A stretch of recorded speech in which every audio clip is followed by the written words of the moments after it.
Well, you join me today on a very dreary mid-October's day, and what is likely going to be one of my last sessions of 2023, and the end of a campaign that has taught me so much, but that most certainly did not go my way. So far, anyway. I mean, I'm here today, I've got the rods in, but up to this very moment, it has most certainly not gone my way. And I thought I would do this video to sort of talk a bit about it because there's a success in the failure, right? And failure is this great teacher, and I feel that it's important that I talk about it because this was a mission that I set for myself, a goal for myself. And I guess to start it off, let me give you the sort of background story as to why I even bothered to find myself in this section of river. In 2015, I came upon this spot, and I fished it a great deal from, May into July, August, and I landed a number of incredible fish, and a lot of those fish were mid-high 20s, 30s, and all of those were fantastic. There's also a beautiful mirror in there, and it stood as my PB mirror for quite a while until I broke it in this same section in 2021. But I lost a fish in 2015, and I'll never forget the night. It was in June, and I had been fishing my bollocks off, and had been hooking into fish left, right, and center. And I hooked into something. Well, I know what it was, but I hooked into this fish, and it took me all over the bloody show. And it was midnight, 1 o'clock in the morning. Might even been almost closer to 2. But this fish towed me all the way around the river and finally succumbed right outside the net. And it had taken me over a shoal, and I think it had weakened the line a little bit. But back then I used to run a braided main line down to a fluorocarbon or a heavy mono leader so that I could withstand the head shakes, because I didn't know better then. I'm now a straight mono guy, and this basically was the beginning of the conversion. Anyway, I was bringing this fish in. I saw the size of it. I panicked. I got overly excited, and the line broke right above the hook link, and it was gone. And about 2 weeks later, after I threw a hissy fit, threw my rod in the bush, had a couple more fish in the night, but, lost the fish of a lifetime. My friend Robin had it at just over 40 pounds. And I remember seeing that photo and just staring at it. And in my head, I went, I need that fish. But I was in that exploring stage of my fishing where I was just so excited to get out and try new spots and look for big fish. And even though 2016 I did return, because 2015 yielded no more results, and in 2016 I did return, and I actually had a recapture of a fish of importance that we'll talk about in a little bit. I did have a recapture of an amazing fish here at 33 and a half, but still never caught that 40. And so 2017 I kind of wanted to do something like I tried to do this year. And my friend Robin and myself both put in a copious amount of bait into this stretch, and I aimed to show up one day, and when I did, unfortunately, there were 2 anglers in there with whom I'd had a bit of a history, and there had been some unpleasantries exchanged. And I left, and if you're a part of the Team Unwanted event of Peterborough in 2017, if you were a part of that event, you'll recall I came down and I was fuming. I was not a happy camper. And I remember I didn't follow those guys on social media or anything, but it was late at night, probably 10:30, 11, and I got a message from John Balmer, and he said, "I'm sorry, man, but they had it." And there, once again, in my face was a picture of the fish that I'd lost. I didn't return back to this stretch until 2021, the inaugural year of the CCS. I found other, fruitful spots and caught some incredible fish and had some incredible journeys, but this spot was always haunting me. It was always that fish that got away from me. And I've had plenty of fish that got away from me, but this one was different. And 2021, I came back to this section, and I went up in the challenge series, in the inaugural challenge series, against Julien Tremblay. And when I was thinking about it, I realized Julien had the St. Lawrence at his disposal. He had some incredible waters in Quebec, and I knew I had to find somewhere that had big fish. And I thought, I wonder if this section still had them. And sure enough, I had some amazing fish during that 24 hours. I had 9 fish total, including my new PB mirror, which is 27.5 pounds, and a common at 34.5, which turned out to be a recapture that I'd had in 2015, then in 2016, and then 5 years later, in 2021. And it was my second biggest fish ever, my biggest being a 35, an infamous fish. Famous. It's not famous for the wrong reasons. It's famous for the right reasons. The claw. And if you check out episode 4 of Stories from the Collection, you can hear more about that incredible fish and the amazing story of the claw. Is something of its own, and that's I'll let the ode to the claw on the CCS articles, archives. I'll let that tell the story of that fish. And it was that same summer after the event that I received a catch report from my good friend James, who had also just so happened to be campaigning on this stretch. And he showed me some beautiful 20s and had also managed to land the box common again, that beautiful 34.5 that I'd had 3 times prior over the years. But it was about August, I think it was, and James sent me a picture of his new PB, a fish that was around 38.5. And I stared at that photo and I saw the missing scale on that flank. And I knew right away that was it. That was the fish that I'd lost. And the fish that had eluded me,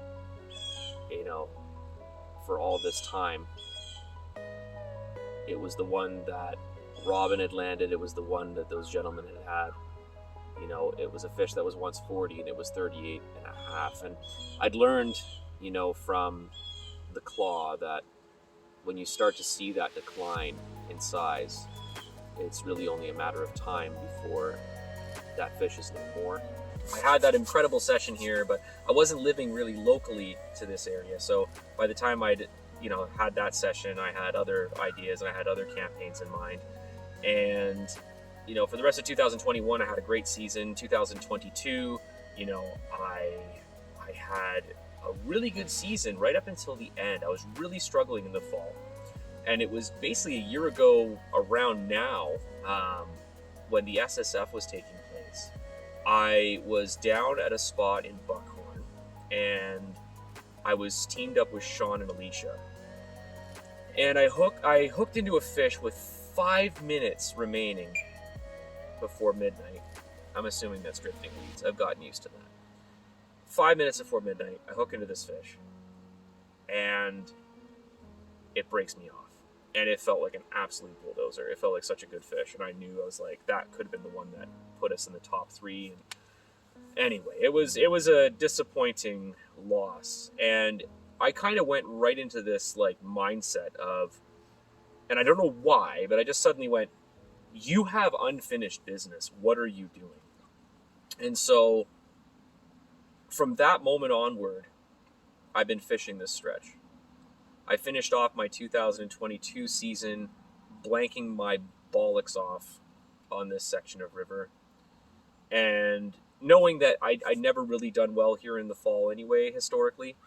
And so I decided, spring 2023, I'd be putting in the start to a full year campaign. And I wrote a pledge to do this. And it was in my 6th installment of my Stoicism and Carp Angling series on the CCS site, where I talked about the voluntary discomfort. And I knew I wasn't going to catch many fish in here. I knew that it was going to be a challenge. This spot is notorious for being a challenging section, but I had absolutely no idea the challenge I was going to be up for. So shy of a couple of sessions at Vince's this year and a session in the Carp Fin Boot on Little Lake, where we catch the newt-newts, I actually have fished nowhere else other than here. And I think it's been 16 sessions, and I've landed 4 carp for all of 2023 in this campaign stretch. And even the numbers of fish that are showing themselves, making their presence known, is nothing like it used to be. And I find myself reminded of something important, that a teachings of one of my favorite philosophers, Marcus Aurelius, who stated that, to love what was is to fall in love with the sparrow as it flies out of view. And it's something like that, paraphrasing. And I think the lesson here that I've learned most valuably is that the universe loves nothing more than change. And the universe loves nothing more than to challenge those who would subsist in consequence of change, that would just roll over and plead to the cosmos why. Something has happened here, and something has happened actually in a number of sections of the river north of Peterborough. A lot of us have been struggling. And it could be the construction that's taking place. It could be a number of factors. I have noted more people fishing in this area. That I don't judge people based on their tackle, but we'll say that based on the garbage bags, are not the kind of people that are catching and releasing fish. And so I think in some of these sections, the fish have been extirpated, and or something has completely turned them off of feeding on things like maize. And it could be pressure. I mean, I'm not opposed to the idea that maybe all the fish that were here in 2021 are still here, but it has just seemingly got more and more challenging. And going from 9 fish overnighters to 1 and 2, and sometimes 0, even in the perfect conditions. And I say perfect conditions, I mean like historically ideal times of year, water temperatures, flow, everything. And it just didn't all come together. And I'm also willing to accept this idea that maybe every time I came out, it was just the wrong time. But I don't know. It's hard to come up with an answer for that, because I only had the time I did. So I think I touched on everything I wanted to talk about, except this point.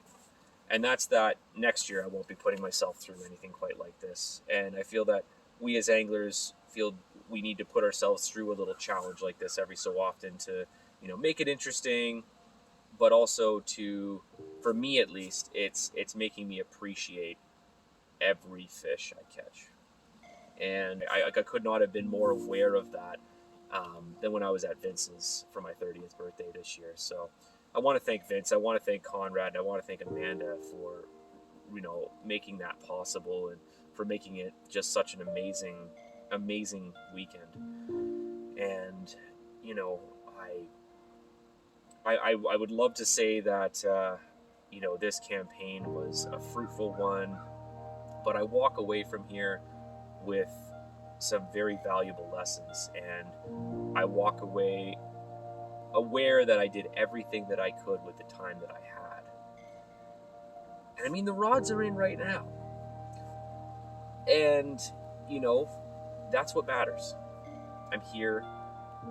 I'm enjoying this sport, even if it is sitting underneath a kite, as James Noel would call it. There's nothing wrong with this little shelter. It's great. But failure is a great teacher, and we've learned more from a man's failures than from his successes. Always. Always, always, always. So, the rods are in. My fingers are crossed. I haven't set my hopes high because that's only led to disappointment. And we shall see if this river has a couple more presents left in store.